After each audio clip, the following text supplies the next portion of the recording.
Olá, estamos muito contentes em iniciar essa série de podcasts sobre controladoria. Estamos felizes aqui no estúdio com feras, com ninjas, onde nós vamos falar sobre controladoria, um bate-papo de controllers, algo muito informal, muito gostoso para poder falar sobre boas práticas de controladoria, diferença entre contabilidade e controladoria, benefícios, ferramentas que se utilizam no dia a dia e como, principalmente, a controladoria pode ajudar a gerar melhores resultados nas empresas. Então, estou aqui com três ninjas, né, com a Geisiana, que é a nossa coordenadora da área de controladoria, o Éder, que é o nosso diretor de operações, fera total, né, em controladoria, e o Christian, que é o nosso consultor sênior também, e nosso mestre, né, além de tudo, nosso mestre em controladoria e finanças. Então, sejam todos bem-vindos, estamos muito felizes aqui desse primeiro bate-papo nosso aqui, e já entrando já direto no tema, no assunto, né, a gente percebe assim, né, a gente falou disso, Geis,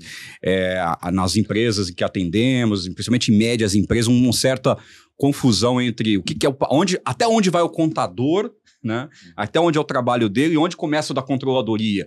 E às vezes até uma mistura entre contabilidade, controladoria até o financeiro, né? Às vezes o cliente pergunta, Moacir, mas onde termina o trabalho do contador e onde começa a controladoria? Então eu sei, queria sugerir para vocês, a gente podia começar o bate-papo mais falando sobre isso, assim, aquecendo aqui os motores, né? Mas qual que é essa diferença aqui que você percebe, Éder? Onde termina o contador, onde começa a controladoria? Perfeito. Existe de fato uma confusão, principalmente para empresas que estão em crescimento e aí estava acostumado muito a lidar com um time enxuto, eventualmente até uma contabilidade terceira, depois internalizou essa contabilidade e esse efeito da contabilidade interna se mesclou ali com várias outras operações, às vezes até com uma parcela do próprio financeiro, como você disse. Então a gente percebe muito essa confusão do que é a contabilidade e do que é a controladoria ali dentro, porque provavelmente veio primeiro a contabilidade, né? Certamente ali, em número maçante de empresas, veio primeiro a contabilidade e se sentiu a necessidade em algum momento de aprofundar determinadas análises, ter um olhar mais próximo ao mercado, interagir mais com as áreas de negócio, utilizando as informações da contabilidade, sim, mas não necessariamente um papel do contador ou da contabilidade. Mas assim, pensando assim, bem na prática mesmo, o contador vai o quê? Posso dizer assim, que o contador termina o balancete conciliado, aí terminou o trabalho dele, aí começa o controle, como é que é isso? Podemos entender que sim. É claro que a contabilidade hoje está muito mais complexa e pró-negócio, né? A gente tem que olhar a contabilidade ali e visualizar o negócio na prática, e isso é a responsabilidade do contador, entregar ali os seus demonstrativos, seu DRE, seu balanço, o seu fluxo de caixa indireto, enfim, outros derivados pela contabilidade. Então, a contabilidade precisa promover isso, de fato. Só que é uma visão pró-CPC, né, Comitê de Processamento Contábil, ou pró-fisco, né, existe esse viés e existe uma série de camadas legais. Então, o contador ele precisa entregar essa informação tempestiva, adequada às legislações, sejam elas fiscais e contábeis, e ele para ali. Aí vem a controladoria, que ela vai praticamente destrinchar essa informação contábil e mesclar essa informação contábil com as áreas de negócio. Então vai ter uma visão mais quant também, mais falar de mercado, mesclar mercado com a contabilidade, mesclar informações quantitativas com a contabilidade, financeiras e de outras áreas. E promover outros tipos de análise, sejam elas prospectivas ou retrospectivas, e levar isso, então, para a diretoria e para aqueles usuários, gestores, diretores e outras pessoas, para que eles consigam extrair melhor a informação da própria contabilidade para a tomada de decisões específicas. Entendi. Não que a informação contábil por si só não traga isso, ela traz, mas a controladoria, ela enriquece isso, ela complementa isso, né, para outros perfis de usuário. Entendi. E aí, até fazendo um gancho no que eu tô falando, e perguntar pra Geise agora, nossa feríssima aqui. Geise, e dentro do que o Éder falou, então, a estruturação de relatórios gerenciais a partir da contabilidade. E aí, dentro dessa, aonde termina a contabilidade e começa a controladoria, né? Muitas vezes tem pergunta que clientes nos fazem, controles internos, processos internos, é papel do controller? Tá dentro desse guarda-chuva do controller? Ou seja, ele trabalha relatórios gerenciais, trabalha informação gerencial, mas ele também trabalha um pouco antes disso, que é preparar os controles internos para que a contabilidade e a controladoria reflitam números cada vez mais fidedignos? Faz sentido isso? Faz todo sentido. Na prática, Moacir, o que acontece? Assim, quando a gente entra na maioria das empresas que a gente vai atender, o pessoal ele entende muito o controller como o cara que faz o orçamento, né? Então, assim, ou consolida o orçamento. Então, o pessoal tem muito disso. Pensa em orçamento, pensa no controller. Mas o papel do controller, ele vai muito além, né? Do que simplesmente simplesmente, né, estabelecer ali as metas da empresa. Então, trabalhar os processos, né, indicar os controles, fazer com que os processos estejam seguros, né? Eu digo assim, que o controle ele acaba sendo um executivo que ele tem contato com todas as áreas da empresa, Precisa, né? Gente? Precisa, não dá totalmente. pro cara falar, eu só fico aqui no back-office. No financeiro. Tem que descer também pro chão de fábrica, ir pra loja ou não? Como é que você vê isso? Com certeza. Ele vai estar ligado com todo o processo produtivo, porque o processo produtivo, vamos pensando numa indústria, né? Ele vai trazer informações de custo. Então, custo também é algo que precisa ser controlado. Então, tá ali também na bagagem, ali, né, na alçada do controller.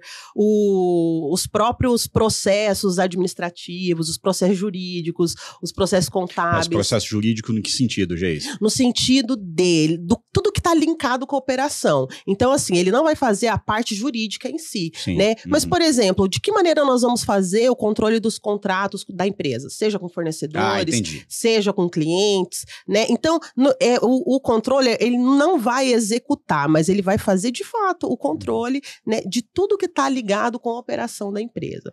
Ele trabalha muito com Mas aí, assim, não mistura um pouquinho com a auditoria interna ou não? Você acha que dá para separar bem?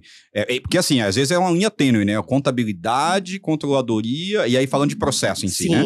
Uhum. Contabilidade, controladoria, auditoria interna, né? Depois a gente vai até fazer um podcast futuramente, viu, pessoal, sobre auditoria interna. Mas até para não fugir muito, mas eu quero pegar esse gancho teu quando você fala de ter controle sobre os processos internos, né? E aí você tem uma auditoria que faz essa, né, faz essa checagem. E aí, onde fica também agora essa... Onde termina o controle e começa a auditoria interna? O pessoal costuma confundir bastante também, né? Colocar a pessoa de controladoria para fazer a questão de auditoria. Na minha visão, são áreas totalmente diferentes e uma nem pode ter nenhuma relação com a outra, né? Porque o que o auditor vai fazer? Então, a controladoria vai apoiar a empresa na geração, ali na criação da segurança dos controles, mas quem vai verificar se está acontecendo na prática é o auditor. Então, o auditor, ele cuida desta segurança para que esteja acontecendo, de fato, o que foi implantado pela controladoria, sugerido pela controladoria, e o auditor vai ser aquela pessoa, assim, que vai ficar auditando de fato, vai ficar cuidando, verificando, cruzando informações, analisando por amostragem, para verificar se tudo aquilo que a empresa estipulou como ali uma política, de repente, esteja, né, de acordo, esteja andando. Ou seja, posso resumir dizendo o seguinte, que o controle ele define e orienta como devem ser os processos internos, os controles internos. E o auditor vai checar se aquilo que foi definido está sendo executado na prática. É isso. É legal, isso mesmo. Ótimo, muito bom. Ô, Christian, desculpa, só complementar. Pode falar. Mas assim, pensando no que o Éder falou, né, começando ali pela contabilidade, pelas demonstrações, e a Geis agora falando dos processos, eu acho que assim, no guarda-chuva ali do controller, da controladoria, tem dois grandes grupos, né, se a gente fosse pensar em processos. Processos de gestão, e daí vem todas essas áreas e como é que estão os processos de todos os departamentos, e processos de informação, ou gestão da informação, que vem de acordo com as demonstrações, né, validar a checagem e daí as demonstrações financeiras. Então, ao mesmo tempo em que ele utiliza a contabilidade como uma matéria-prima do seu trabalho, mas esse é um item da matéria-prima do seu trabalho, também tem os processos para garantir que aquilo tenha robustez e ele faça essa análise completa, interligada com todas as áreas, né? Perfeito. Ô, Cris, então até pegando um gancho no que o Éder e a Geis falou, e nesse último teu comentário, vamos fazer um pitch aqui. Sou um empresário do middle market, tenho lá minha contabilidade, é organizada, meu contador fecha a contabilidade todo dia, quinto dia útil, já tenho um balancete na mão, eu tenho os dados financeiros conciliados com a contabilidade, o que fala que tem no contas receber é o que, que eu tenho lá no sistema, ou seja, está contabilizado. Eu sempre digo o seguinte, né? Para eu saber se meu lucro está certo ou está errado, basta eu ter certeza que meus ativos e passivos estão conciliados. Né? Porque ativo conciliado, passivo conciliado, essa diferença é o resultado. Perfeito. Então, isso, o Luca Pacioli foi um gênio iluminado que descobriu isso. Né? Mas voltando à pergunta, era no sentido assim, sou empresário do middle market, tenho uma empresa organizada, contabilidade, financeiro conciliado e tal. E aí, mas eu não tenho um departamento de controladoria. E aí você é o consultor especialista em controladoria. O que você me convenceria dos benefícios da controladoria para, de fato, eu implementar na minha empresa? 2 minutos. 2 minutos, vamos lá. Pitch. Uma coisa é a gente analisar as informações contábeis e seja ela numa estrutura gerencial, que a gente pode até falar um pouco sobre isso, né? Da diferença entre contabilidade e gerencial. comercial que dá pano para manga esse tema também. Mas o departamento da controladoria vai além disso. Então, se pensar, imaginar assim, um controller, cara, além das atribuições, parte técnica, o cara tem que estar antenado com o mercado, tem que saber de economia, tem que saber economia, quando a gente fala economia macro, pensando em mundo, tem que pensar Brasil e tem que pensar o setor do cara. Então, você está dizendo para mim que a gente falou aqui, o Éder falou de relatórios gerenciais, a informação gerencial, a Geise falou muito de controle interno, você está trazendo um pouco que também, então, se eu estou entendendo, planejamento estratégico também está no guarda-chuva da controladoria. Planejamento estratégico se relaciona um pouco até, né, tem um diálogo, tem uma linha ali também até com um papel que envolve governança, né, que é essa questão estratégica mesmo. Então, como a gente está falando a todo momento aqui, vai além dos números, né? Essa visão macroeconômica e se relaciona com todas as áreas da empresa, né? Então, a controladoria, ela tem que ter quais são esse os benefícios, senhor Christian? Mestre Christian. Eu sou um empresário, eu quero me convença de que a controladoria é uma área que eu vou implementar na minha empresa e vai dar resultado. De que forma? A partir da geração de informações que ela vai te propiciar para você tomar decisão. Aí você vai falar assim para mim, mas ok, eu tenho a contabilidade, tá atualizada, né? Minha contabilidade está atualizada. Você consegue traçar cenários? Você consegue projetar cenários? Como é que você quer crescer? Você está estudando seu ambiente interno, seu ambiente externo? Você está projetando? Eu tenho um orçamento lá, estou projetando, mas isso está alinhado com o que está se vendo no seu segmento? Com benchmark? Eu, né? Por exemplo, eu tenho a contabilidade, mas não tenho orçamento. Acho que depois a gente precisa falar um pouco mais de orçamento. Aí você vai falar assim, eu quero crescer. O cara da controladoria vai te fazer uma pergunta que é fundamental. Você quer crescer como? Você quer crescer através de uma estratégia onde você vai aumentar faturamento, mas você tem mercado para isso? Tem capital de giro? Tem capital de giro? Ou, às vezes, isso aconteceu até recentemente num cliente. É até interessante a gente estar falando de controladoria e dessa integração dos setores, porque a empresa tinha uma projeção de faturamento que ia aumentar o faturamento porque o comercial estava estimulando aquilo. Então, o comercial mapeou o mercado e falou assim, olha, comercialmente nós temos um potencial de crescer 30% a produção e todo mundo estava indo nessa linha. Só que daí, na reunião, chegou o pessoal do departamento de produção e falou, pessoal, mas calma aí, a produção e PCP, para planejar isso, precisa de pessoas, precisa de recursos, precisa de máquina, então a gente pode ter mercado para isso comercialmente falando, mas olhando aqui para dentro de casa, nós não temos capacidade produtiva para atender isso, então você pode colocar na planilha que vai aceitar tudo, mas a nossa realidade aqui não atende o mercado. E quem que trouxe esse ponto de alerta? O cara da produção. Então percebo que estava um líder da produção numa mesma reunião que estava a controladoria. Se esse líder de produção não tivesse uma visão mais econômica disso, a empresa poderia ter tomado uma decisão totalmente com falta de embasamento e poderia ter dificuldade no futuro. Sim. Mas por isso a controladoria tá aí, né?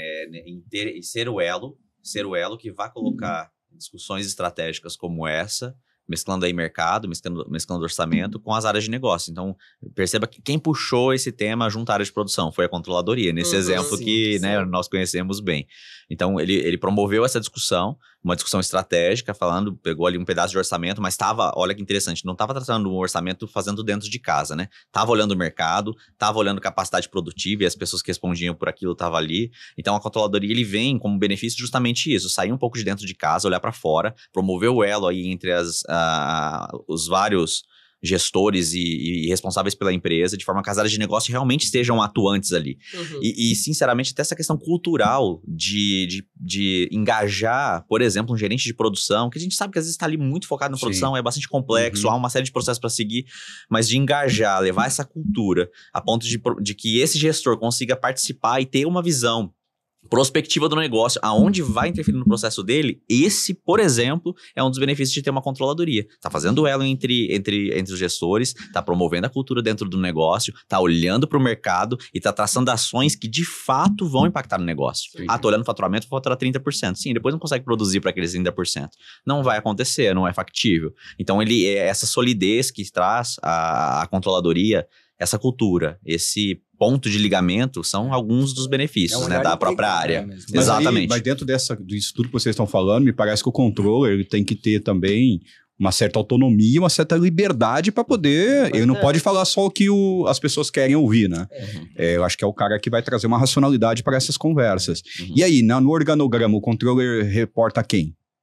Eu entendo que é um cargo de staff, de autodireção. É claro que ele, acima dele, ali, uma estrutura de conselho vai ter os próprios representantes do conselho e uma auditoria interna ou externa, mas ele é um cargo de autodireção a nível de reportar a CEO ou CFO. dependendo da estrutura de cada empresa. Há diversificações de organograma que tem que ser adaptado caso a caso.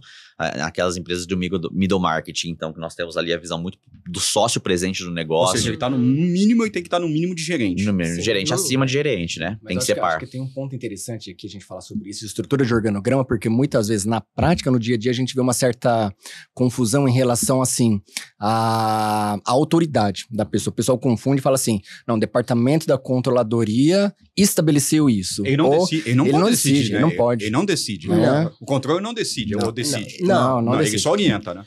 Ele dá opinião. ele dá suporte, a controladoria tem que estar muito alinhado com o que a alta direção estabeleceu dentro do planejamento, de planejamento estratégico, e daí ele tem que munir, dar suporte, dar subsídio para todas as áreas, para todos os gestores, para daí sim fazer com que todos caminhem na mesma direção, que é o planejamento da empresa. Uhum. Mas e aí, a controladoria? Eu fiz perguntas assim, o que vocês não estavam esperando?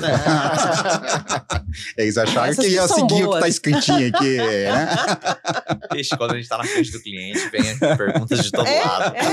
Isso aqui não nos assusta. Estamos em casa. É isso aí. Mas então, assim, a pergunta é, a controladoria, ela é um departamento executivo ou consultivo?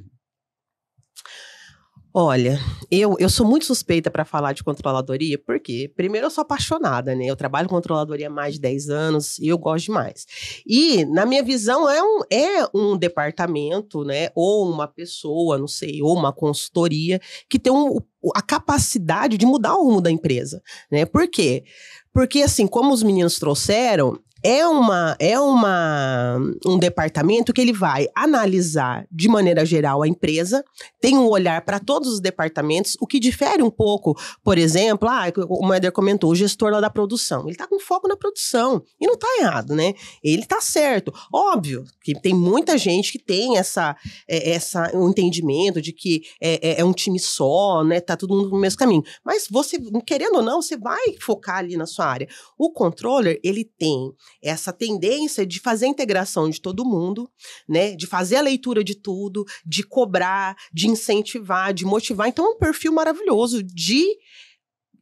E daí eu vejo assim, respondendo a sua pergunta, que ele não está na execução, de fato. Ele está como um grande mediador. Então, ele vai munir a empresa, os gestores, né, todas as pontas de informação. Para quê? Para que os gestores tenham capacidade de tomar decisão. Por isso que eu entendo, igual o Éder, que é um cargo tem que ser um cargo executivo, de alta gestão. É executivo no sentido da palavra de execução, né? Porque você tem, o CFO ele vai executar o dia a dia da área de finanças. Sim. Né? O contador é um executivo que executa atividades da contabilidade.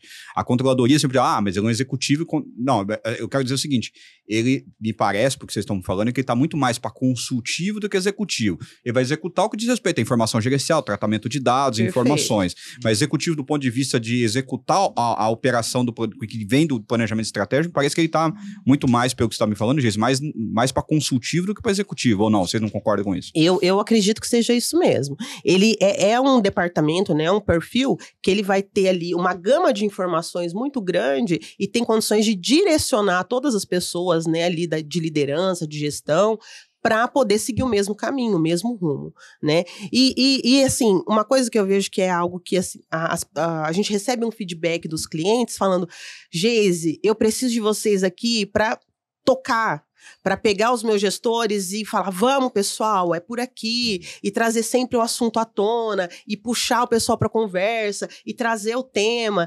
Então, o nosso trabalho nunca é de chegar lá e pegar e realizar os números das pessoas, porque isso eles já fazem. Então, eles dão as informações para nós transformamos as informações de uma maneira, né, que é diferente da contabilidade, porque é uma maneira de uma leitura estruturada para a gestão. E daí a gente entrega essas informações para os gestores. E a partir disso, nós apoiamos eles, ajudamos ao processo de tomada de decisão para seguir os rumos, as metas estabelecidas ali, também, né, com o apoio da controladoria. Um ponto também em relação a isso, de executor ou consultivo, eu entendo que, como vocês colocaram, é uma atividade híbrida. Por quê? Ele é consultivo no que diz respeito a questões que foram definidas de política, de estratégia, de conduzir as áreas de negócio, de suprir, dar suporte às áreas de negócio, na execução da atividade fim, legal, é isso.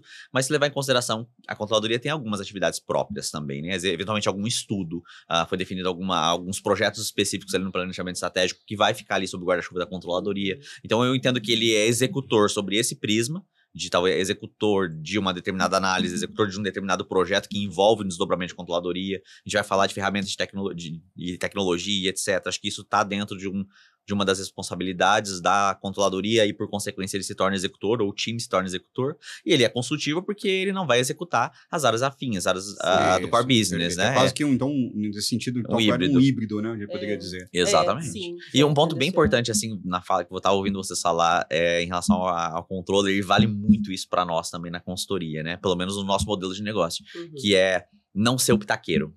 Ser o que é? Não ser o pitaqueiro. Pitaqueiro, rapaz, defina pitaqueiro. Isso é muito bom. Pitaqueiro é verdade. Eu já ouvi palpiteiro. Será que é a mesma aquele que coisa? só dá o pitaco, aquele que só dá palpite. Pitaco. O pitaqueiro vem de pitaco. Porque olha só, principalmente a consultoria, na controladoria interna ou externa que seja, vai chegar nesse mesmo lugar. Nosso modelo de trabalho é de executar, no eixo controladoria, é de quê? Executar as atividades que, eventualmente, uma empresa que não tem um departamento de controladoria executa. Então, essa linha executiva, que nós falamos há pouco da controladoria, qual que é o nosso papel? Executar essas atividades para quê? Para ter informações em cima de dados, de fatos, de informações de mercado, de premissa, para poder suprir as áreas de negócio, a diretoria, nas melhores decisões. Percebam que o alicerce para dar uma consulta, ou sugerir algo, ou direcionar, ou apoiar a empresa no direcionamento, vem em cima de um dado. E isso tem que valer para a própria controladoria e nós, a qualidade de consultor, no eixo controladoria, idem. Então tem que ter, o cuidado que o controller tem que ter no dia a dia de uma empresa, é que por mais que tenha que exista um feeling, ele está acostumado com o negócio, ele tem uma propriedade do segmento, do mercado, não tornar isso um vício a ponto de que acaba se tornando apenas opinião em cima, às vezes, até de uma informação que acaba se defasando com o tempo, e isso não se atualiza no que diz respeito a alicerce, a dados, para que realmente subsidie aquela opinião. É nesse sentido que eu entendo que as pessoas não podem cair nesse lugar. E por isso que eu digo que vale para a consultoria e vale também para a controladoria interna. Eu acho, desculpa, até complementando isso que o Éder estava falando, me lembra assim que hoje, até o perfil do controller, ou que seja a pessoa que está ali à frente da controladoria, além da questão técnica, né, que a gente está falando assim, que tem que ter toda essa robustez contábil, econômica, finanças, mas esse profissional tem um perfil que vai de habilidades ou de competências no sentido intelectual, de saber fazer uma leitura de mundo, fazer uma leitura de mercado, né? E isso envolve questões éticas também, na questão de como ele se posiciona, né? Principalmente em ambientes que a gente vive agora polarizado, muitas vezes, dependendo do ambiente que a empresa esteja, da economia, ele não pode se deixar levar, por exemplo, tem que fazer uma análise fria do negócio, sem tomar partido, sem tomar posição, mas fazer uma análise dos fatos, né? Então, tudo isso eu acho que é importante para esse profissional, né? Então, perceba que, pelo menos na minha visão, vai além da parte técnica. Né? O Christian puxou, eu tava doido para chegar nesse ponto aqui, ele quicou a bola aqui pra gente entrar nesse assunto. Pensando que tá nos ouvindo, que tá nos acompanhando no podcast, tanto profissionais, mas pode ter muitos estudantes também, né, que estejam nos ouvindo, e eu me coloquei muito no lugar deles, né? Que pergunta que eu faria para vocês, né? Então, pensando assim, primeira pergunta, né? É preciso ser contador para ser controller? Não necessariamente. A gente vê alguns clientes nossos, até bem estruturados, que tem outros profissionais de outras áreas que são controllers, né? Eu já vi engenheiro ser controller. Eu ia dizer isso agora. E olha, eu vou te dizer, hein? O pessoal de engenharia, os contadores têm que... verdade. Que se cuidem. Eu vejo que veio muito desse lugar comum, no sentido de contabilidade, economia e administração, né? De muitas profissionais dessa área de controladoria vieram dali, e acho que ainda é predominante no mercado. E aí, quando vem talvez um engenheiro que tem um outro ponto de vista, mas que acaba complementando, ou saindo um pouco da caixa, que essa base comum, entre aspas, né? Dessa estrutura atrás, eu acho que daí que houve esse destaque em um certo momento por conta da engenharia. Mas também, por outro lado, abriu os olhos, né? Abriu os olhos contador, abriu os olhos de economista e de administrador. Então, a gente já tem visto aí profissionais polivalentes no mercado, Sim. porque a controladoria é de um profissional polivalente. Eu já vi gente de direito que você controla. Exato. Né? Agora, a base contábil não tem jeito, né? A base ali, Conhecimento básico os precisa princípios ter. de contabilidade, débito e crédito, saber que quando o dinheiro entra na conta é crédito, né? Ou ao contrário, é débito, né? Na verdade, na contabilidade é débito e no extrato vai estar crédito, né? Entender essas lógicas básicas é importante. É uma né? leitura de um demonstrativo, né? Entender o que aquele demonstrativo está te dizendo, qual que é a finalidade dele, a obrigatoriedade dele também, essa estrutura mínima precisa ter. Todas essas áreas, inclusive a de engenharia, ensina isso. Então eu sou o Moacir, acabei de recém-formado da UEL. Aliás, você sabe que eu fui formando da UEL, Christian?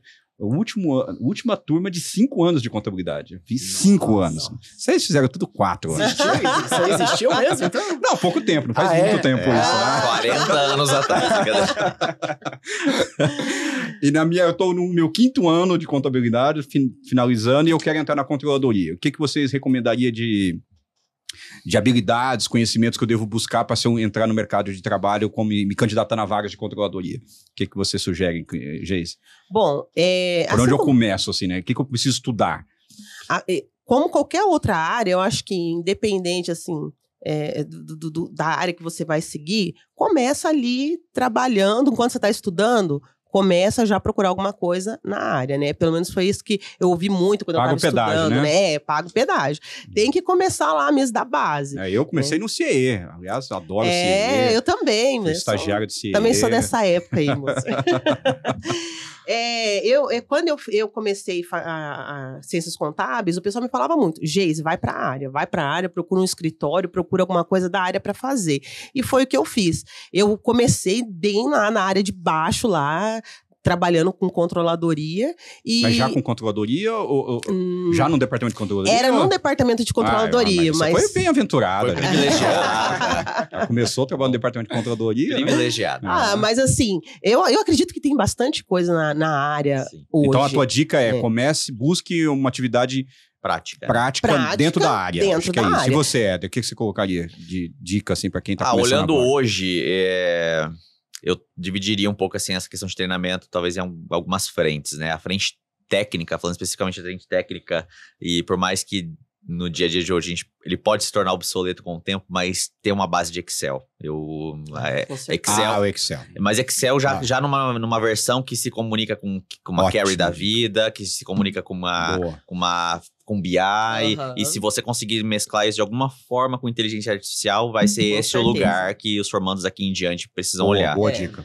Então, Excel é a linguagem do controle, da controladoria. Né? Mas o Excel agora bem realmente enviesado nesse sentido, né? De conexão de dados, de gerir dados, de chegar num BI da vida. Não de fazer... Eu falo sempre assim, né? E eu acho que vocês devem concordar. Excel não foi feito para fazer controle. Não. É memória de cálculo, é estudo, isso, né? Exatamente. Tem sistemas para fazer controle. RP é para isso, é para controle, né? Excel é para cálculo. Exato. Então, acho que essa familiaridade com o Excel nesse viés de conexão é bastante importante. É óbvio que a vivência prática que a Geisiana trouxe, assim, ela é essencial. Eventualmente, nem todos vão ter a oportunidade de ingressar diretamente no departamento de controladoria, mas quaisquer vivências... Vai ter esse privilégio que a Geisi teve, né? Não é para todos. Mas quaisquer vivências, se você observar bem, assim, o que aquilo tá te ensinando, vai ser válido para ti no dia seguinte, justamente por essa ótica de que o controller é polivalente. Então, eu estou trabalhando numa área financeira, vou conseguir usar isso? Vai. Na contabilidade, sim. No fiscal também. Departamento pessoal, vai usar. Então, essa base vai ser utilizada. Mas, de novo, vai para a prática, porque ele vai te trazer, né, um conhecimento muito rico e realista, né? E eu até indico o pessoal trabalhar na questão do perfil, né? Porque o controller, ele tem um perfil específico, ele precisa se comunicar muito bem, ele precisa trabalhar a questão de liderança, né? Ele vai fazer várias ali intermédios, tudo. Se for uma pessoa que tem um perfil e não tem certo ou errado em perfil. Vocês já estive em São Paulo num congresso, e tava o CEO da Natura. E ele falou um negócio assim que acho que tem muito a ver, né? Ele falou assim, com pessoas não existe pontos fortes, pontos fracos, existe perfil. Perfeito. Então acho que dentro você está falando assim, para ser controle não tem perfil, não tem fraco ou forte, mas o perfil para um controle é ser uma pessoa comunicativa, uma boa comunicação. E que ser comunicativo não quer dizer que eu não sou tímido, né? Às vezes, eu ouço muito isso em entrevistas que eu faço, né? O que você melhorou em você? Fala, eu sou tímido. Não, mas timidez é um perfil. Não é que... A timidez, o que ela é ruim? Quando ela te atrapalha na comunicação. Mas fora isso, timidez é um perfil. Tem pessoas que são tímidas, mas se comunicam muito bem. Conseguem, né, colocar as ideias muito bem, colocar seu ponto de vista. Isso não é problema, né? Mas trabalhar a comunicação é importante. É uma habilidade boa. E, mestre Christian, o que você daria de dica? Eu, assim, só pegando um complemento, a Geise, então, falou de um pilar importante, né, na primeira fala dela, que foi a parte técnica, isso é essencial. O Éder trouxe aí uma visão mais de tecnologia, e ela falou ali muito sutilmente, mas eu reforço. O controller tem uma característica de liderança, porque perceba, a gente tá falando aqui no dia a dia, o controller, ele fala com diversas áreas. E normalmente são gestores, que são pessoas que também estão numa posição de liderança. E quando a gente fala, então, que vai se relacionar com várias áreas, temos que saber liderar, não no sentido de liderar, no sentido, né, de cima para baixo, mas de relacionamento com as pessoas, saber se posicionar, saber negociar, porque muitas vezes vai negociar prazos, negociar diversos assuntos, né? E isso passa também por, ao falar de liderança, falar de liderar e de conhecer a si mesmo, né? Então, isso é muito importante. Daí eu acho que tem um pilar que fica, não sei se vocês concordam com isso, mas aí cara, eu tenho a parte técnica, eu tenho a parte tecnológica e eu sei lidar com pessoas. Esse tripé é fundamental. Eu acho que é muito importante. Muito bom. Eu queria agora mudar um pouquinho rapidamente de assunto e dentro da parte 2, perguntas não programadas. eu ia perguntar agora, qual que era a parte 2? Você tem parte 2 aqui? Teve a parte 1, pergunta que nós não combinamos. Agora vamos fazer a parte 2, outra pergunta. Eu gostaria que vocês falassem assim, cada um de vocês tivesse que elencar, entrar um pouquinho no assunto de ferramentas de controladoria. Né? E dentro de ferramentas de controladoria, eu queria propor aqui uma breve dinâmica. Que cada um de vocês falasse, não precisa explicar, mas que falasse assim, na sua opinião, qual que é a principal ferramenta que um controle deve trabalhar? Quem quer começar? Eu posso começar. Mas lá, assim, cara, orçamento. Orçamento, tá. E você, Éder? Forecast. Então, deixa eu anotar aqui. Orçamento, forecast é bom. Eles falaram todos. Brincadeira. Muito bom. Vai. E aí, Geise, o que você adiciona aqui? Corta. Eu vou trazer uma ferramenta que, assim... O orçamento precisa dela, o forecast precisa dela, e qualquer ação aí que o controller possa propor vai precisar dela, que é o plano de ação. Plano de ação. Então, tem o plano de ação bem elaborado, bem estruturado. Calma, não explica ainda. Não, calma. Não se empolgue. Essa é a parte 3. Desculpa. É a parte então, olha só, um orçamento. Aí, por favor. O Christian trouxe orçamento, o Éder forecast, a Geise plano de ação. Éder, então você fala do plano de ação. Tá bom. Bom, parece até simples às vezes para quem vai ouvir, né? Tem que ter uma ferramenta de plano de ação. Por quê? Porque quantas reuniões acontecem no dia a dia de quantos temas? Várias reuniões de vários temas e qualquer profissional tem uma série de cadeias ali para tocar, ou a diretoria, etc. E aonde que as pessoas estão colocando isso? Para que aquilo não se perca e fique, tudo bem, foi mais uma reunião. E o que gerou dela? O que a gente vai fazer com ela? Que lugar que a gente vai, né, a partir disso? Então, essa questão do plano de ação, e a gente fala muito disso, né? À toa que a gente tem tecnologia para isso, né? Porque a gente precisa gerir um plano de ação com camadas da empresa inteira, dos nossos clientes inteiros, além das nossas. Então, eu entendo que o plano de ação, ele vem primeiro para não deixar que as coisas se percam, para definir responsável, prazo e, de preferência, se conseguir chegar nesse lugar de qual é o impacto esperado dessa ação, como que eu vou saber o que ela mudou de fato na minha vida, se ela atingiu o objetivo proposto, aí eu entendo que tem, assim, um plano de ação bastante robusto, né? Existem metodologias para isso, por exemplo. Isso, de metodologia, e tem... O que eu faço? Faço no Excel? A gente acabou de falar que Excel não é controle, né? Qual que é melhor na prática, assim? Como é que eu defino esse plano de ação e como que eu acompanho, faço o follow-up desse plano de ação? Perfeito. Tem metodologias, a gente usa muito um 5W2H, partindo ali, então, de quem, quando, onde, por quê, como. Eu já vi isso, inclusive os indicadores que incomodam, né? Vermelhinho tá em atraso, amarelo tá em andamento, verde concluído, é isso, né? Isso, exato. E os KPIs que gera a partir disso. E dá nome aos bois, né? Quem vai ter que resolver isso, como que vai resolver isso, por que a gente tá resolvendo isso, quando que a gente tá resolvendo isso, e aí até derivados dessa ferramenta, impacto esperado, que indicador isso vai mudar na prática. Então, às vezes nós trabalhamos até com um derivado, com alguns complementos, porque a gente precisa depois, né, praticamente medir uma eficácia da coisa, mas é por aí. Então eu entendo que de metodologias eu não tenho nada. 5W2H eu iria para esse lugar. Mas o 5W2H, às vezes eu fico com uma preocupação com ele assim, a gente faz muitas vezes faz lá a ferramenta do plano de ação, 5W2H, e o diacho desse negócio é o acompanhamento depois, né? É isso, é por isso que... Não fica aquele plano de ação enorme, todo mundo sai empolgado da reunião, dá um mês, e aí? E a outra coisa, você percebe, tem uma tendência da gente ser... Você acha que é coisa do ser humano, né? Vai fazer um plano de ação, a gente minimiza muito os prazos, coloca tudo muito no curto prazo, e aí fica aquele monte de atividade vencendo. Não sei se é só eu que vi isso, você já... Frequentemente. Olha, eu vou fazer, então, algumas colocações aqui. Primeiro não pode ser uma metralhadora de ações. É isso aí. Perfeito. Primeiro ponto aí. Então, houve, então, ali uma série de ações, é muito grande, é muito complexo ali, a lista é muito extensa, prioriza. Primeiro ponto é prioriza. Fatia aquilo nas prioridades. Prioridade 1, 2, 3 e 4. E aí, obviamente, as maiores prioridades devem ser as que têm ter mais importância, não necessariamente que vão ser concluídas primeiro, porque depende do prazo de cada uma. Mas prioriza. Desculpa te interromper, mas... Tem ferramentas para definir prioridades. Exatamente. Né? Então você vai falar, como que eu vou definir uma prioridade da minha cabeça? Ou tomar um cuidado você também. Tem ferramenta ou tem metodologia?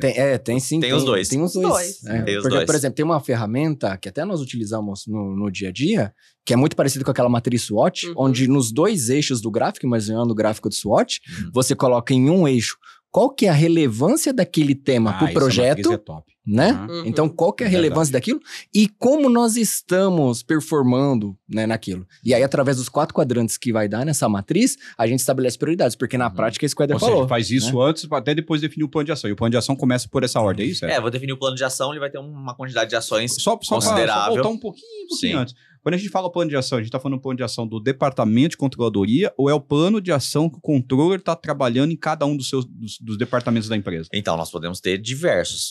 Esses dois casos, tal como outros projetos que a própria controladoria está atuando dentro do negócio que vai ter plano de ação específico. Então, imagina, você na posição de um controller, você vai ter o seu plano de ação da tua área, um plano de ação que se deriva para várias outras áreas e planos de ações específicos para cada projeto. Sim. Cada um vai ter uma priorização, mas é importante que talvez o controle seja um pouco consolidado até para não se perder. Um tá no Excel, o outro tá no sistema, o outro tá ali no papel de pão, que eu não tô no caderninho. Né? Então, acho que o ideal é ter um lugar comum para que o controle seja unificado. Essa questão da priorização, essa sugestão aqui, recomendação que o Christian trouxe, até quando a gente usa no dia a dia, de metodologia de priorização, relevância e impacto, né? No fim do dia é importante e depois canalizar isso talvez em alguma ferramenta tecnológica. Claro que tem o Excel da vida, mas vai ter outras ferramentas que são específicas para isso. Ferramentas que conseguem derivar um planejamento estratégico até chegar na ação e atingir as áreas. Ou ferramentas esse plano que de ação que vocês estão falando, eu posso definir ele como plano de ação em que nível vocês estão falando? O controle vai até no nível. Pensando naqueles 3 níveis da estratégia, né? O nível estratégico, que está aqui em cima, o nível tático e tem lá o operacional. O controle atua, o plano de ação em quais níveis desses vocês estão dizendo? Olha aí, na minha opinião, para um planejamento estratégico, para um orçamento, na qualidade de controle, eu entendo que até o nível tático é suficiente. Depende do porte do negócio. Até o N2, nível 2, vamos falar. Porque aí o nível 2, pro nível 3, aí já é os supervisores diretamente com as suas áreas. Muito Isso. específico. Que daí vai se desdobrar, né? Eu acredito que uma ação aí de nível, né, 2, ela vai se desdobrar em diversas ações ali, dependendo, né, da situação, do projeto. E daí ela vai acabar se desdobrando. Então, trazendo isso para um exemplo prático, vamos supor que dentro do meu planejamento estratégico tem uma estratégia de crescer em determinado segmento da empresa, em determinado departamento específico. O departamento está precisando que tem possibilidade de crescer. Foi pela análise SWOT que o Christian falou, tem uma oportunidade aqui. Como fazer isso? Como fazer isso através de campanhas, de eventos, de marketing. Então, isso é uma macroação, o controle participa dela. E isso vai para um orçamento, que vai dizer qual que é essa verba de marketing para essas campanhas, para essa área. Ok.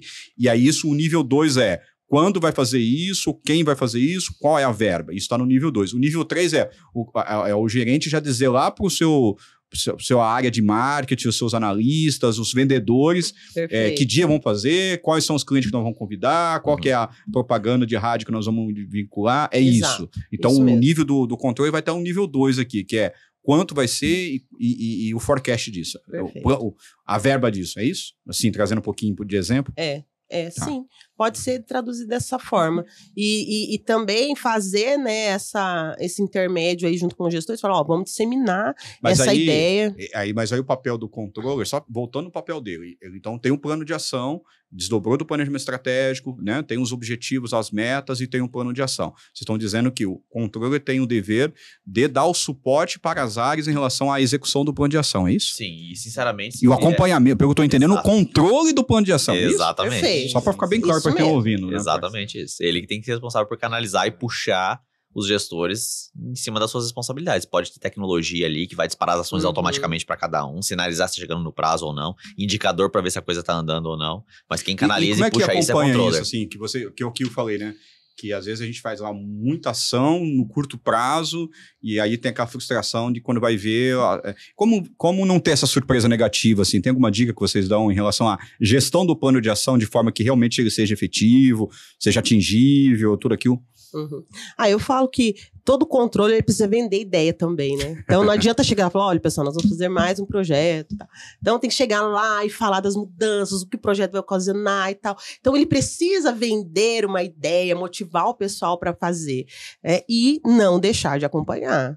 Né? Acho que isso que é muito importante. Enquanto consultoria, eu já ouvi muitas vezes, assim, Geise, já contratei várias consultorias, passaram por aqui, o pessoal vem, faz, vai embora, acaba o projeto, né? Por quê? Porque não deixou essa cultura de acompanhamento. E a cultura é importante, né? Isso, com certeza. Então não adianta ir lá, como o Éder falou, vai lá, cria um projeto, todo mundo tá aqui alinhado, saiu da porta, não vai cuidar da sua vida, das coisas que tem para fazer e esquece de tocar. Então, olha, pessoal, vamos terminar essa reunião, tal dia nós voltamos para ver o andamento dos trabalhos, né? Então, basicamente, é o controle das ações mesmo. Perfeito, tá bom. Bom, acho que só para dar sequência, então, falando aqui do plano de ação, acho que está bem claro. Acho que nós poderíamos falar agora das duas ferramentas que vocês consideraram como essencial para um departamento de controladoria rodar bem, né? O Christian falou de orçamento, o Éder falou de forecast. Acho que são meio irmãs, né? Essas duas ferramentas. Então, acho que até para pegar uma lógica, acho que podia falar primeiro de orçamento e aí depois, na sequência, a gente emenda de forecast. Então, eu ia pedir pro Éder falar um pouco de orçamento, Éder. Aliás, estamos numa época muito boa, né, para falar disso, né? Quais são as dicas, que ferramental para fazer orçamento, o que você nos diz, Éder? A importância dessa ferramenta para a controladoria. Bom, primeiro para que eu tenho um orçamento? É só para eu colocar o número ali bonitinho para todo mundo ver? Que a gente já viu isso também, né? Eu tenho orçamento, mas ninguém vê o orçamento. Não é isso. É só para dizer que tem, né? Nada. Exato. Então, o que é o orçamento? É o norte, é a direção. Que caminho do nosso planejamento estratégico, que lugar que nós estamos. O orçamento ele é uma ferramenta mais de curto prazo aqui para nos condicionar a um norte. Nós estamos no ponto A, queremos chegar no ponto B.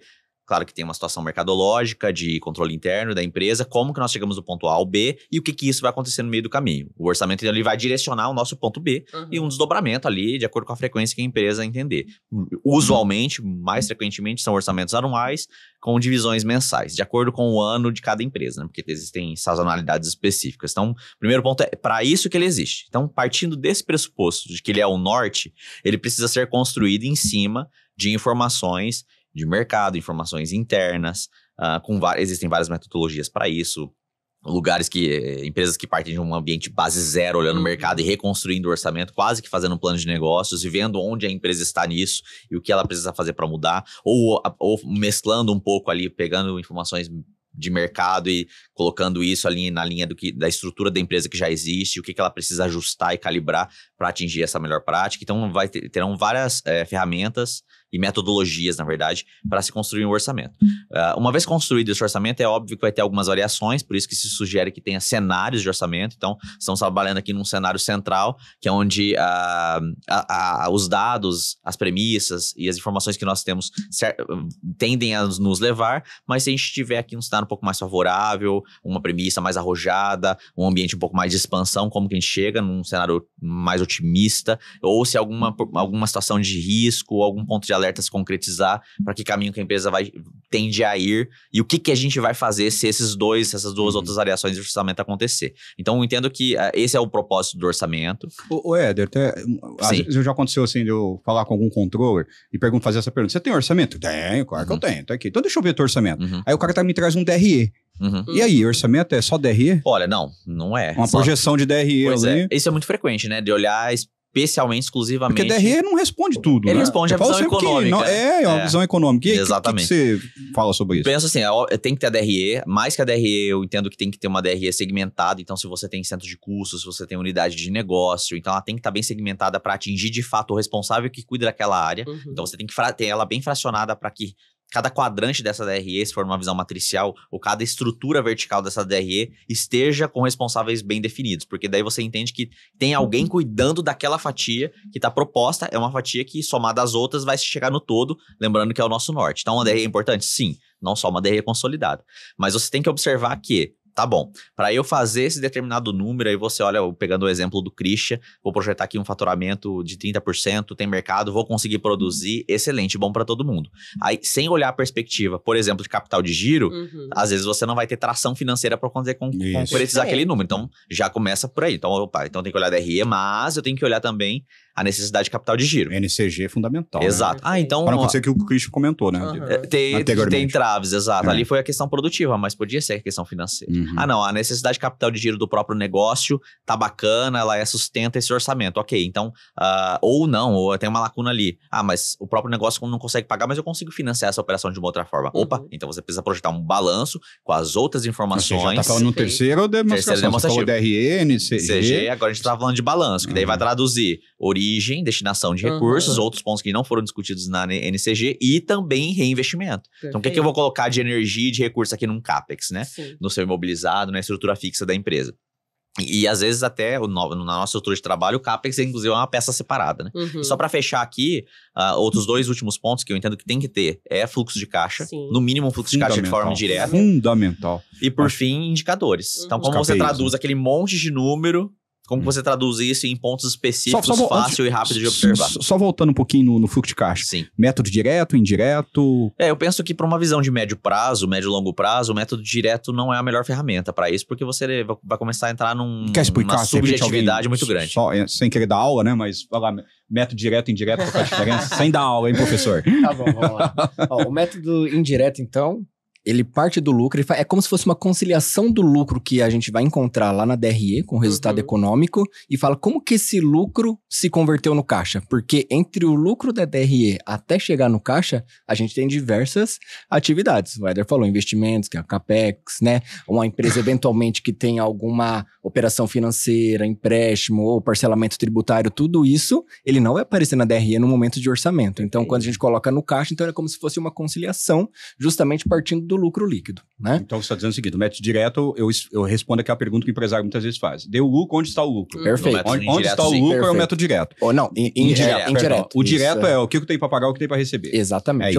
É o mais tradicional, vamos falar assim, né? Quando às vezes a gente realiza alguns trabalhos em algumas companhias, conversa com o pessoal do financeiro trabalha muito com o método direto, que é o quê? Quanto que eu tenho no início do dia, ou no início do mês, ou no início do ano, quanto que eu vou receber, menos quanto que eu tenho para pagar, qual que é o saldo no final do dia. Perfeito, entendi. Mas voltando agora só para finalizar a parte do Éder do KPIs. De KPIs, exato. Então nós estamos falando de DRE, de necessidade de capital de giro, de balanço, de CAPEX para quem tem esse demonstrativo separado, de fluxo de caixa direto. Só explica também o que é CAPEX, só pra gente... CAPEX é um desdobramento dos seus investimentos, do seu imobilizado, intangíveis. Tudo aquilo que não está no DRE, vamos falar, que não é despesa, receita nem custo. Ele se torna, por consequência, em depreciação e amortização, mas eu não vejo ali o principal, né? Tá como um empréstimo. Fluxo de caixa, por fim, indicadores. Esse conjunto tem que ser observado numa projeção. E Vinícius vai falar de orçamento, nós vamos chegar no forecast, vai ter isso também. Então eu já vou até pegar esse gancho agora, Christian, contigo. Sobrou para você falar, então, né, terminamos o orçamento, né? Do orçamento tem um plano de ação para ser acompanhado a partir dessas variações orçamentárias, alinhado ao planejamento estratégico, tem um plano de ação para acompanhar isso. E aí, o que é o forecast? Como que é isso depois de um orçamento aprovado, vamos dizer assim? Perfeito. Bom, então, iniciamos lá. O orçamento está ok, a empresa começou a rodar. Agora vamos para a vida real. Janeiro, fevereiro de 24. Janeiro, fevereiro, vamos pensar no encerramento do trimestre. Então, encerrou o trimestre ali, março de 24, estamos na primeira quinzena de abril. Contador caprichoso, terminou a contabilidade dele lá dia 3 de abril. Bonitinho, no dia... Sabe que os contadores vão ter ódio de você. Chamou de caprichoso aquele que termina. Você tá colocando o prazo dos contadores. No ano da UEL. Deixa eu só colocar que ele colocou... De contabilidade. Toda a contabilidade tem que estar dia dia 5 ele não satisfeito, agora colocou dia 3. Fechado esse parênteses. O pessoal lá do... como é que é? Depois que a gente bate a meta, a gente dobra a meta. O pessoal do fiscal que fecha o ICMS no dia 12, ele ficou bem contente. Vamos lá. Isso é detalhe. Bom, aí o que acontece? Estamos lá, olhando o primeiro trimestre.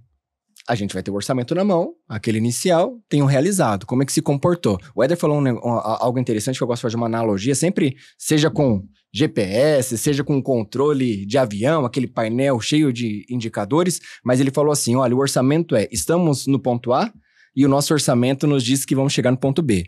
Nesse momento de avaliação, em qualquer período, estamos dando o exemplo aqui de o trimestre, né? Mas a questão estamos atingindo aquilo que foi planejado? Estamos na rota certa, pegando a analogia do GPS, ou estamos desviando da rota? Entendi. E se estamos desviando da rota, temos alguma ação para ser feita para concluir, né? Ou, às vezes, já aconteceu isso também em alguns trabalhos. Todo mundo estava seguindo o plano de ação, mas por uma questão mercadológica, o orçamento não se concretizou como estava sendo feito naquele período, naquele trimestre. Então, foi aberto até um plano de ação específico ali para uma correção, né?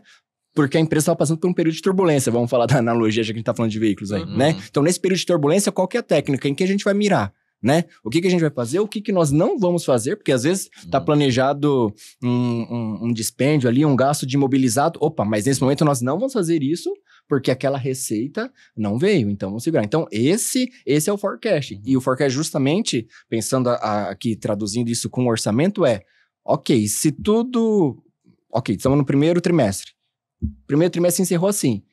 A soma dele com os próximos 9 meses, qual que vai ser o resultado? Então aí a gente já tem uma visão. Ou seja, você vai ter os 9 meses do orçado e os 3 meses já do perfeito. realizado. Aí a gente tem essa visão do forecast. Perfeito. Pessoal, eu gostaria de fazer um complemento aqui na tua fala, Cristian, que foi excelente, inclusive, porque essa é a dor do dia a dia, né? E acho que tem 2 óticas aqui. A primeira eu posso já não estar atingindo um orçamento, e aí eu estou promovendo ações para corrigir aquele parâmetro que ficou fora daquele trimestre, por exemplo, partindo do pressuposto que o que está projetado é possível de ser concluído. Mas tem um outro prisma de que eu estou em cima do orçamento, minha receita está adequada, custo de despesa está adequada, os outros indicadores que a gente falou também estão, mas as perspectivas futuras me levam a crer que eu não vou chegar no ponto B. E aí, então, o forecast ele vem não só para corrigir o que já passou, em ações ali pontuais nos próximos meses, mas para ajustar a rota, ou para minimizar o impacto. Não, eu tô indo chegando no ponto C aqui, num outro cenário que não era necessário. Como que eu trago isso para cá, para mais próximo de onde eu queria chegar? Então, acho que tem essa outra ótica também, porque, eu só vou usar o forecast, então, se o meu orçamento estiver fora da curva, não. Só melhor perspectiva futura que vai te dizer isso. Aí, ou seja, a gente juntou aqui as 3 coisas, né? O orçamento com o plano de ação e o forecast. Exatamente. Gente, passou voando o nosso tempo aqui. Sinal que a conversa foi boa, né? Acho que a gente tá já ir caminhando aqui finalmente para a conclusão. Eu queria que vocês, não sei se vai dar tempo de todos nós comentarmos, mas acho que a gente podia trazer 1, 2 ou até 3, se der tempo, casos práticos em que a controladoria deu um resultado muito positivo na empresa. Quando vocês vão pensando em um case real, né, que nós assessoramos, que nós tivemos à frente junto ao cliente nessa ação, eu vou trazer aqui um caso em que a controladoria trouxe, nesse caso, salvou a empresa, inclusive. Nós tínhamos um cliente que nos procurou dizendo assim, Moacir, minha situação é a seguinte, não paro de crescer, minha empresa está crescendo, o faturamento, assim, numa curva de ascensão, só que o que eu estou percebendo é que quanto mais eu cresço, menos dinheiro eu tenho para pagar, inclusive na semana seguinte. E, cara, eu olho minhas margens, o resultado dá lucro. E, cara, eu não consigo saber por que quanto mais eu cresço, menos dinheiro me falta, a ponto de eu ter problema de ficar captando em banco, tem dia que eu não tenho dinheiro para pagar o fornecedor da semana. E aí, o que nós fizemos? Primeiro trabalho foi isso, fazer um diagnóstico financeiro, aí fizemos exatamente tudo que o Éder comentou, né? Fizemos DRE, o DRE bateu com o que ele falou, realmente a empresa dava resultado. Fizemos fluxo de caixa, de método direto, você via ali quantas, aí você já começou a perceber que realmente havia um descasamento de contas a pagar com contas a receber e saldo de caixa, opa, já deu um alerta, né? Mas onde a gente respondeu a pergunta dele foi na terceira demonstrativa, que foi no NCG, que nós percebemos o quê? Que o giro de estoque dele estava muito alto, mas muito alto. Ele tinha um problema que comprava demais, ele comprava mais do que vendia, e o estoque dele crescia mais do que o próprio crescimento de vendas. E aí a gente descobriu que tinha um sócio, que era o responsável pelo departamento de compras, que falou, cara, mas é claro que eu compro muito, eu aproveito o preço, eu tenho que comprar 4 xícaras pro meu estoque, eu vou custar R$1 cada uma. Mas se eu comprar 8, tô exagerando um pouco no exemplo, mas se eu comprar 8, em vez de eu pagar R$1, eu vou pagar 70 centavos. Então, para mim é melhor, porque eu tô comprando mais, melhor, tenho mais margem, só que isso não é bem real do ponto de vista financeiro, porque a partir do momento que eu trago 8 unidades num negócio que eu podia ter 4, estou estocando mais. Estocando mais, aumenta meu giro. Aumentando meu giro, eu tenho que bancar esse estoque que está parado. Então, a nossa recomendação enquanto controladoria foi, a gente trabalhou um indicador ótimo para compras e botando um freio no sócio comprador. Cara, não adianta. É melhor você comprar 4 a R$1 do que você comprar 8 a 70 centavos para a saúde financeira da empresa. E quando a gente trabalhou isso, assim, foi muito, assim, com 4 meses já começou a surtir um efeito, e em 1 ano a empresa começou a ter caixa, começou a sobrar caixa, no segundo ano já começou a fazer dividendos, assim, no nível, botando já dinheiro no bolso dos sócios, né? Então, e eles, assim, isso virou cultura na empresa, eles trabalham meta de venda, mas trabalham meta de compra também, e essa informação veio pela controladoria e foi um bom resultado da empresa. Legal. Alguém lembra de alguma aí para poder compartilhar e a gente vai caminhando pro finalmente? Alguns, né? Daria para fazer um podcast só disso, né? Sim. Mas quem que quer falar algum que lembra aí? Eu tô lembrando de um caso que foi assim também, foi categórico. A gente de um mês pro outro conseguiu observar isso como resultado, né? E tanto de caixa quanto na DRE. Nós fizemos um trabalho específico de precificação. Né? A gente não falou isso, né? Verdade. Mas muito bom. E daí na precificação existem várias metodologias, né? Nós trabalhamos com uma metodologia específica que é de custeio variável, então isso envolve margem de contribuição, e aí a gente fez uma abertura para entender como que era a margem de contribuição por família de produto naquela empresa, né? Porque muitas vezes na DRE você fica limitado, você fala, qual foi o resultado do mês? Aí você fala, meu resultado do mês, margem de contribuição, EBITDA foi X, mas e se explodir isso e entender dos produtos ou da família dos produtos, quem é que está contribuindo mais? E nessa abertura da precificação, a gente entendeu que tinha uma família de produtos, né, que estava com margem de contribuição negativa. Isso, em outras palavras, significa quanto eu mais vender, pior a empresa fica, né? E daí, imediatamente, a nossa recomendação foi, olha, se não tiver espaço no mercado para trabalhar o preço, para calibrar o preço, então a gente tem que tirar esse pessoal de linha. E a opção foi tirar de linha porque aqueles produtos não estavam fazendo mais sentido e não tinha sinergia com outros negócios da empresa. De um mês para o outro, a margem de contribuição geral do negócio foi impactada, foi alavancando, foi uma curva ascendente justamente por esse detalhe, né, da precificação da margem de contribuição. Muito legal. Perfeito. Eu lembrei de um caso aqui onde a atuação, né, da controladoria nas reuniões gerenciais, né, ou reuniões aí de orçamento, de forecast. Então, o departamento de marketing da empresa era um departamento que não participava dessas discussões.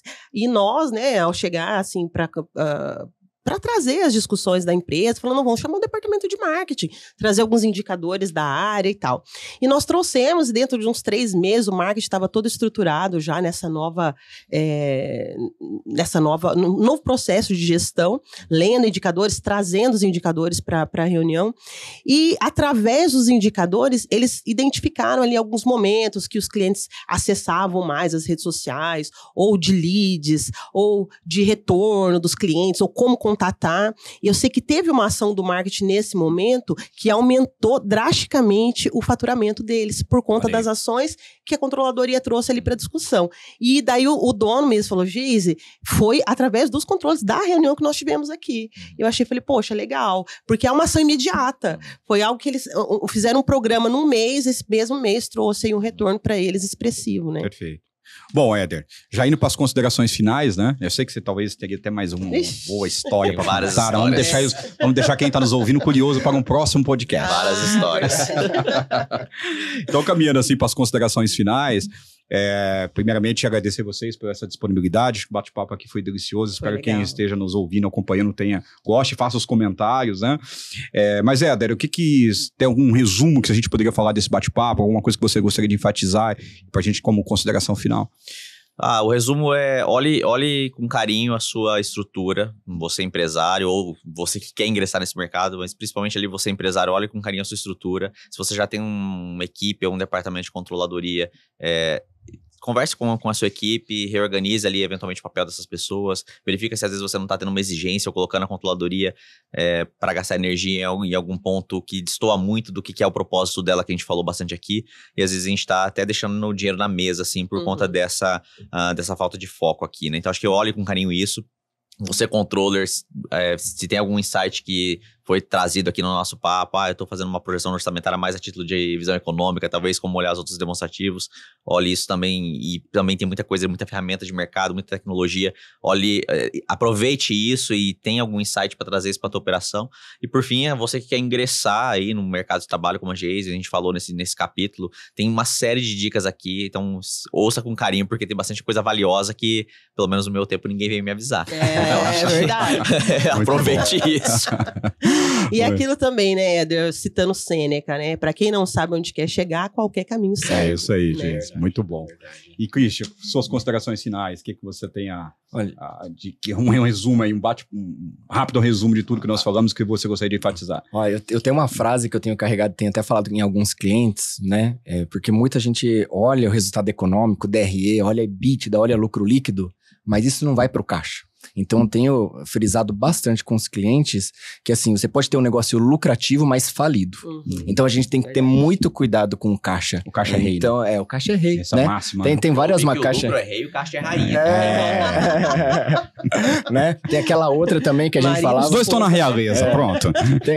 Tem um que os meus clientes já sabem de cor também, que eu até falo assim, né? Faturamento é vaidade, lucro é contabilidade e caixa é realidade. Né? Agora... Fechou, matou o podcast.